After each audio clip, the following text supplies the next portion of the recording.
भाई लोग आशीर्वाद लेके निर्विरोध निकल गया। हमारे अमित भैया बहुत प्यार पर आशीर्वाद देते हैं। इनका देन है कि आज मेरे पीने में अपना स्टूडियो खुल रहा है। Hello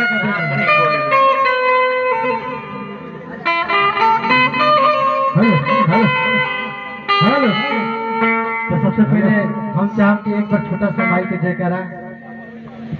hello hello hello hello भैया मैं ठीक बोला था। हेलो तो प्रेम से बोलिए सच्चे दरबार की। अभी ना को हम जाना तनी ठंडा लागत हुई तनी मनी मुंह से जय बोल दे तो बहुत बढ़िया लगी। तो हमने के बहुत पुरानी गीत था। हमने के माई बहन गावली हो।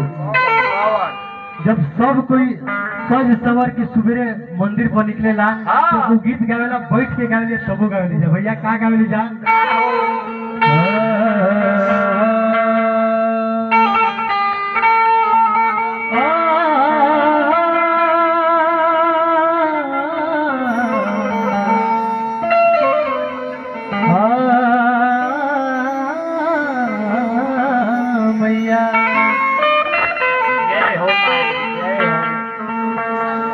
गाये लोग गीत क्या? अरे की काठी के अरे की ही शीतली मैया की काठी के रहो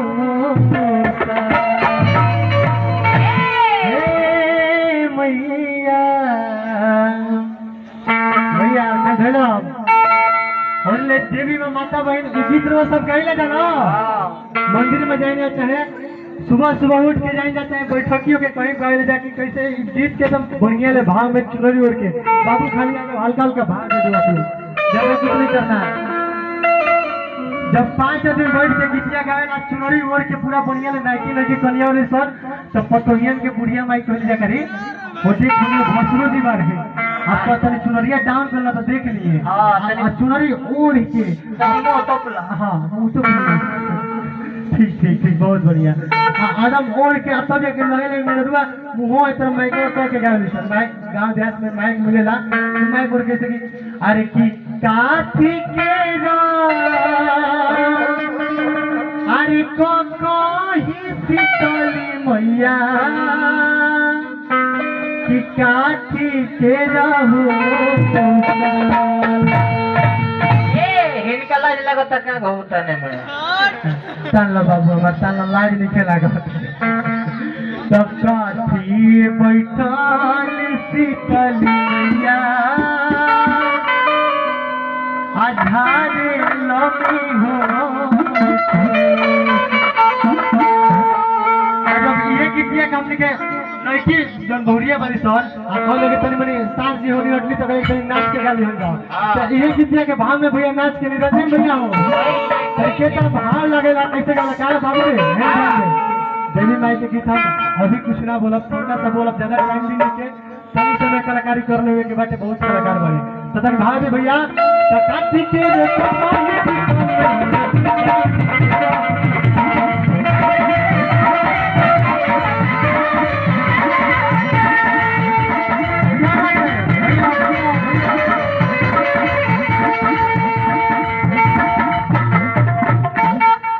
मजा नहीं लो तनी बड़ी खाली कूद के आ भैया तनी लेके चलो काठी तेरा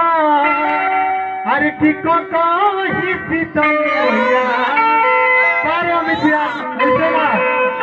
एगो तू सरिया ले हमरे खाती होई निमन लगती है ठीक बा हमार भाग के आदेश बा तू लोग दोनों जना बात कर लो हमनी के कहां जाएंगे मने किने लाओ जो के मने देखी खातरा वाला चीज हमरा के दे देले आ हरियर चीज अपने रख ले वाह वाह रे अमित ये करे के कौन जना दिमाग हमनी के पागल थोड़े आइन जा ज्यादा चीज जते का भाई दिमाग हमनी के पास बाटे ना फटी खोल गिलो बाबू होते भैया रमान भाई टक्के के देखो कोई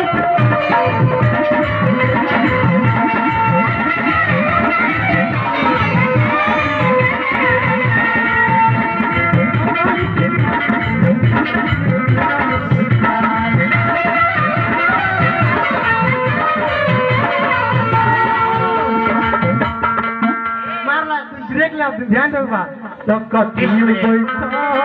शीतली मैया बार बार उठ जाता है करो के पकड़ ही के फोड़ा सटे तो कथी बैठल शीतली मैया एकरे के ले भैया तो कथी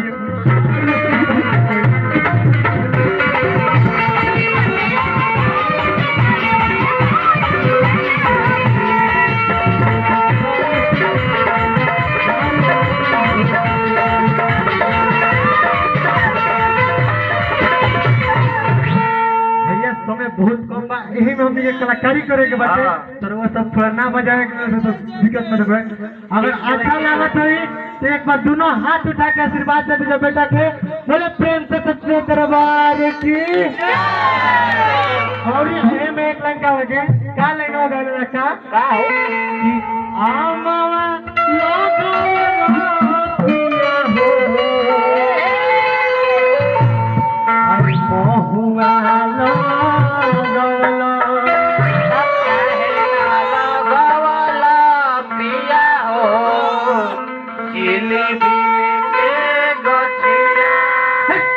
चिलबिल के गाछ के लगावे रे बुढ़ो का चिलबिल के गाछ पे कौन मैं झुलवा झूले हाय देखो नईकी में यही बड़ी लोग है झूली है अरे लड़की मार के ले जाके होरी झुलवा झूले ये नहीं कर की मजाक ना मार ना आई डोंट लाइक इट दया मावला गोवला पिया हो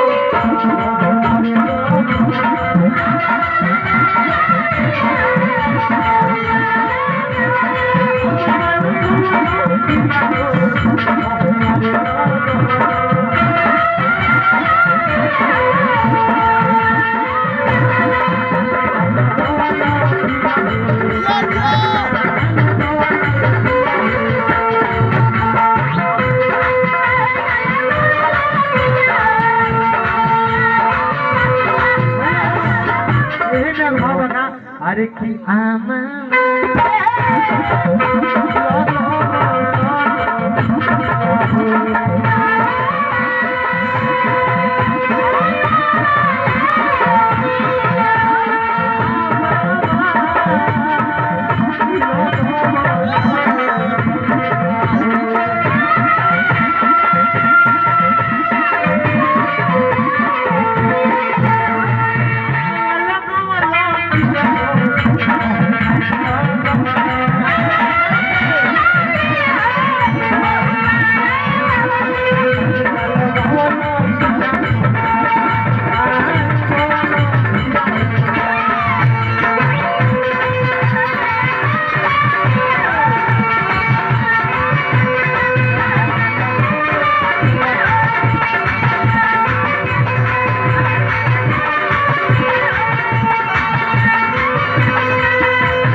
कि समय बहुत कम बा कलाकारी बहुत ज्यादा करे के बारी में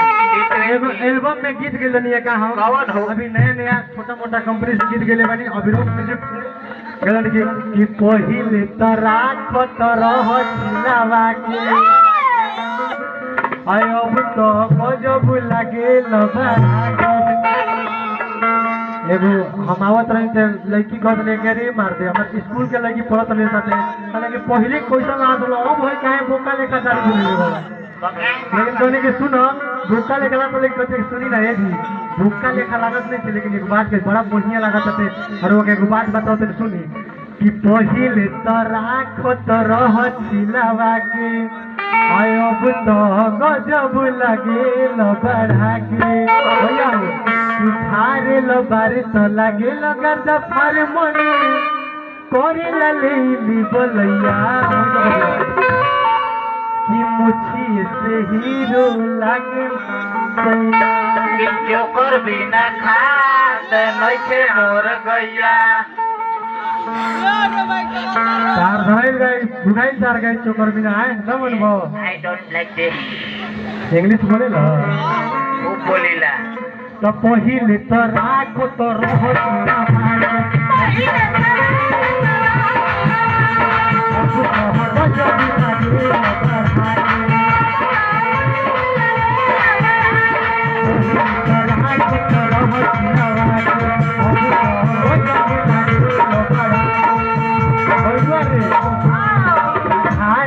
बारे तो लागे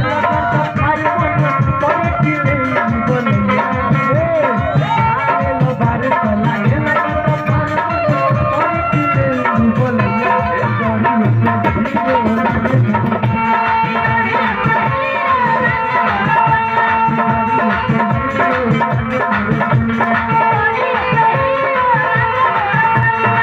हमारे आदरणीय चाचा जी की ओर से बहुत बहुत रुपया के पुरस्कार आए बार बार चाचा के चरण स्पर्श बाटे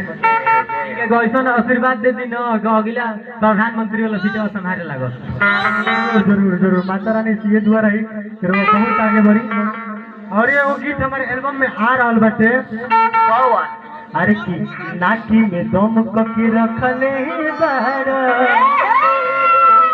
चिकन के साथ दारू चखले बाहर दारू बोल बा हम लाठी देखा तोड़नू ओरिजिनल यादव जी के होई ठीक नु कथिया औरतिया कि नाकी में दम के रखले बाहर चिकन के साथ दारू चखले बाहर तो ऊपर पति देव का कहले तोरा पति परमेश्वर हई मारेली सखरनी से तब खिसिया के अंसा के कहते सुन हमरा के तू परेशान करे बने तो लड़का देना तोरे न है जादव जी के हो अच्छा है लड़का तो जादव जी का जो तोरा कमरे को तो कबार दिए कि तोर पति परमेश्वर हई मारेली सखरनी से तब या कले जगह देखा कि जो बंदुरा पर खेलता लइका बोलम हो जाओ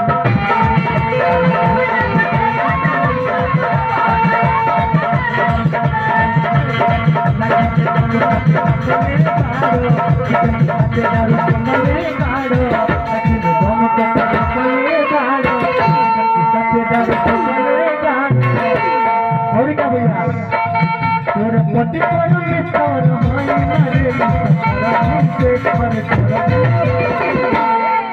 आगे वो दुआरा पखेलता लइका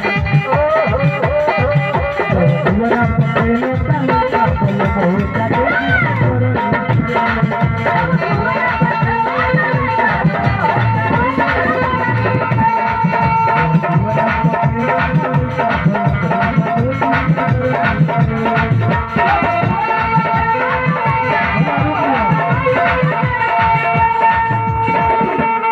एक लाइन कौरी गीत बा ओकरा गायब और बहुत कलाकार बारे टाइम के बहुत समस्या बा लेकिन जो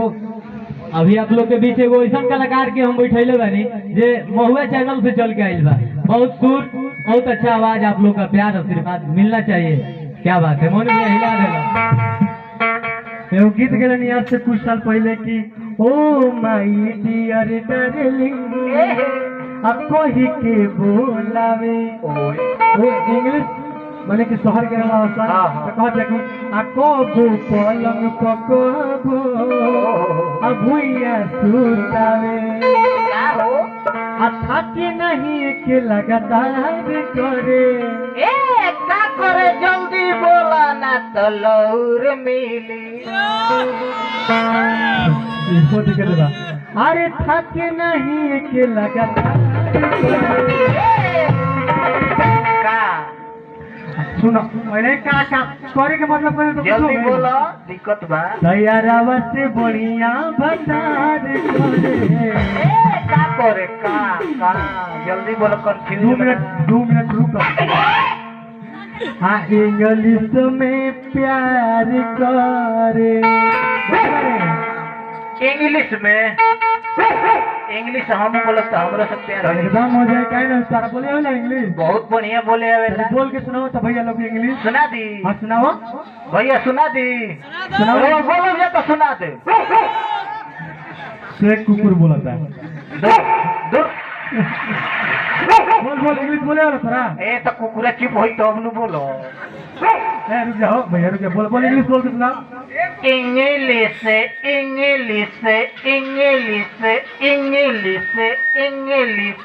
ये इंग्लिश अरे हमारा इंग्लिश तू नहीं बोल रहा बोले के यार तार गलती नहीं के तार गुरु में गलती बा के है तार गुरु हमार मास्टर जी का कही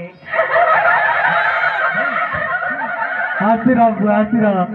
अरे कि थाके नहीं के लगातार करे लास्ट बात में भैया बहुत कलाकार बने, यही से बहुत जल्दी जल्दी में शॉर्ट कैली है, कहते कि केहू बिना गईले लौट जाए तो अच्छा ना लगी, वो सबके बेटी हुई हमने भेजी। अरे यार रावत से बोली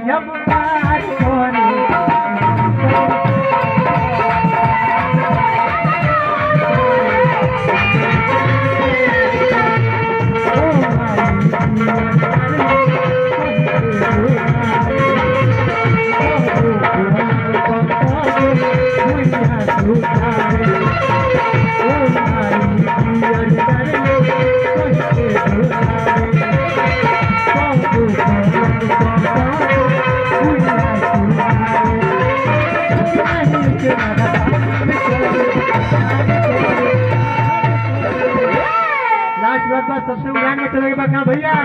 भैया हो करा दे बा तैयार आवाज से बोली ना